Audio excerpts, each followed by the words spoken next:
Hello friends, आपका अपना YouTube channel Indian education and culture में स्वागत है। आज मैं फिर आपके बीच में एक बहुत ही महत्वपूर्ण टॉपिक लेकर आया हूँ। वो खास करके जो भारत सरकार द्वारा राष्ट्रीय भर्ती संस्था और कॉमन एलिजिबिलिटी टेस्ट के बारे में चर्चा की है, उससे संबंधित हम लोग इस वीडियो में जानेंगे कि आखिर बेरोजगार युवाओं के लिए जो सरकारी नौकरी की चाहत रखते हैं उनके लिए ये एजेंसियाँ जो है और ये टेस्ट कितना महत्वपूर्ण है। देखिए, राष्ट्रीय भर्ती संस्था यानी नेशनल रिक्रूटमेंट एजेंसी और कॉमन एलिजिबिलिटी टेस्ट यानी सीईटी, इसके बारे में हम लोग जानते हैं कैसे महत्वपूर्ण है और क्या फ़ायदेमंद है, खास करके जो सरकारी प्रतियोगिता परीक्षा की तैयारी कर रहे हैं वैसे कैंडिडेट के लिए। देखिए, राष्ट्रीय भर्ती संस्था नेशनल रिक्रूटमेंट एजेंसी, इसके तहत केंद्र सरकार की नौकरियों के लिए युवाओं से एक सामान्य योग्यता परीक्षा ली जाएगी और ये संस्था कॉमन एलिजिबिलिटी टेस्ट लेगी। ये रेलवे, बैंकिंग और एसएससी के लिए अब एक ही प्राथमिक परीक्षा होगी। ठीक है। अब इसमें देखिए, कहने का मतलब क्या है कि जो पहले जो एजेंसियां थी, रेलवे, बैंकिंग और एसएससी, ये अपना अलग अलग परीक्षा कैंडिडेट से लेती थी और जिसके वजह से जो स्टूडेंट है, जो बेरोजगार युवा है, वो अलग अलग एग्ज़ाम में शामिल होने के लिए जाना पड़ता था। उनको वहाँ ठहरना पड़ता था, वहाँ परीक्षा देती थी, परीक्षा शुल्क लगता था, इस तरह से सब अलग अलग करना पड़ता था। इसको देखते हुए केंद्र सरकार ने राष्ट्रीय भर्ती एजेंसियाँ जो भर्ती संस्था है, इसका मतलब राष्ट्रीय भर्ती संस्था लेकर आया है और इसके तहत जो है एक ही परीक्षा होगी।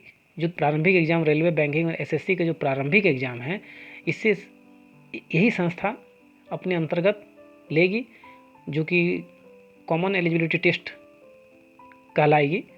तो वही टेस्ट का जो स्कोर है वो 3 साल तक मान्य होगा और ये जो परीक्षा है 12 भाषाओं में दे सकता है। तो हम लोग इस पर आगे बढ़ते हैं और देखते हैं कि इससे क्या क्या लाभ होगा। तो ये खासकर गरीब उम्मीदवारों को बड़ी राहत है। अभी हम लोग बात कर ही रहे थे कि किस प्रकार का लाभ होगा। तो इसमें देखिए, गरीब उम्मीदवारों को बड़ी राहत होगी। खास करके जिस प्रकार की अलग अलग एजेंसियां एग्ज़ाम लेती थी, तो उसमें अलग अलग शुल्क देना पड़ता था और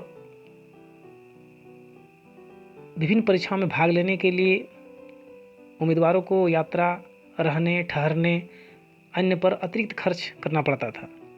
ऐसे में जो एकल परीक्षा से उम्मीदवारों पर वित्तीय बोझ काफ़ी कम होगा। देखिए, महिला उम्मीदवारों को लाभ, इसमें खास करके महिला उम्मीदवारों को लाभ हुआ है। महिला उम्मीदवारों, विशेषकर ग्रामीण क्षेत्र से आने वाली महिला उम्मीदवार को अलग अलग परीक्षाओं में शामिल होने के लिए कठिनाइयां का सामना करना पड़ता था, क्योंकि उन्हें बहुत दूर वाले स्थानों में परिवहन और रुकने की व्यवस्था करनी होती थी।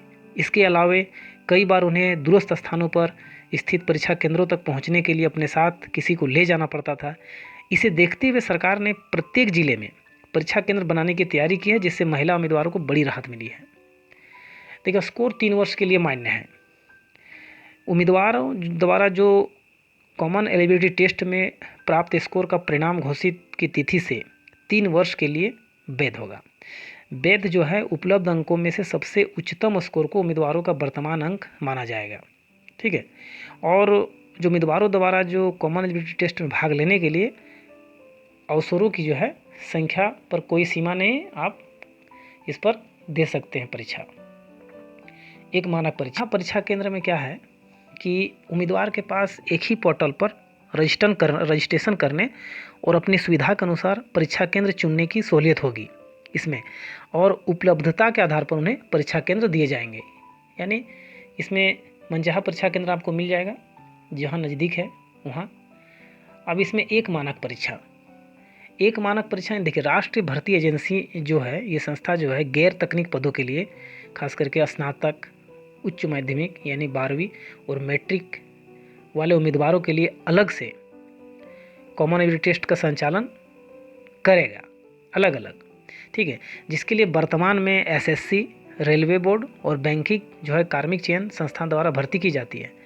जिससे कॉमन एलिजिबिलिटी टेस्ट के अंक स्तर पर की गई स्क्रीनिंग के आधार पर भर्ती के लिए अंतिम चयन के लिए अलग से विशेष परीक्षा ली जाएगी।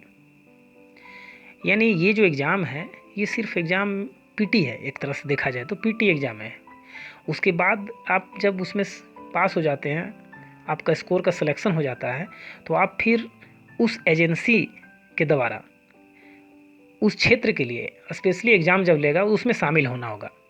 ठीक है, तो इस तरह से आपको एक सिर्फ प्रारंभिक परीक्षा के बदले में ये जो है कॉमन एलिजिबिलिटी टेस्ट है। तो ये उन उम्मीदवारों को बोझ को कम करेगा जो वर्तमान में प्रत्येक परीक्षा के लिए अलग अलग सिलेबस के अनुसार अलग अलग तैयारियां करते हैं। तो इसमें पीटी परीक्षा में क्या होता था कि बैंकिंग के क्षेत्र में जो तैयारी कर रहे हैं वो बैंकिंग के क्षेत्र के जो किताब है उनके गहन अध्ययन करता था। रेलवे के लिए जो है रेलवे का अलग सिलेबस है, एसएससी के लिए अलग सिलेबस है। तो यहाँ पीटी जो एग्ज़ाम प्रारंभिक परीक्षा से ही ये सभी का परीक्षा में विभिन्नता के कारण जो स्टूडेंट है वो अलग अलग एग्ज़ाम के लिए वो तैयार नहीं हो पाते थे। लेकिन अब इसमें क्या है कि एक ही मानक परीक्षा होगी, सभी के लिए एक जैसा क्वेश्चन। तो ये बहुत बड़ी राहत की चीज़ है। जब प्रारंभिक परीक्षा पास हो जाएगी, आपका जो कॉमन एलिजिबिलिटी टेस्ट का जो स्कोर है वो आपका अच्छा आएगा, उसके बाद उस एजेंसी द्वारा जब एग्ज़ाम लिया जाएगा तो फिर अपने क्षेत्र का से संबंधित जो है पेपर उससे परीक्षा लेगी। तो अब इसमें क्या है कि स्टूडेंट के लिए बहुत राहत है, मिला है। इस तरह से हम लोग आज देखें कि इस वीडियो के माध्यम में समझे कि भारतीय जो नेशनल रिक्रूटमेंट एजेंसी और कॉमन एलिजिबिलिटी टेस्ट क्या है, और जो सरकारी नौकरी के लिए तैयारी कर रहे हैं जो कैंडिडेट, उनके लिए कितना महत्वपूर्ण है। तो चलिए फिर मिलते हैं हम लोग नेक्स्ट वीडियो में। तब तक के लिए धन्यवाद।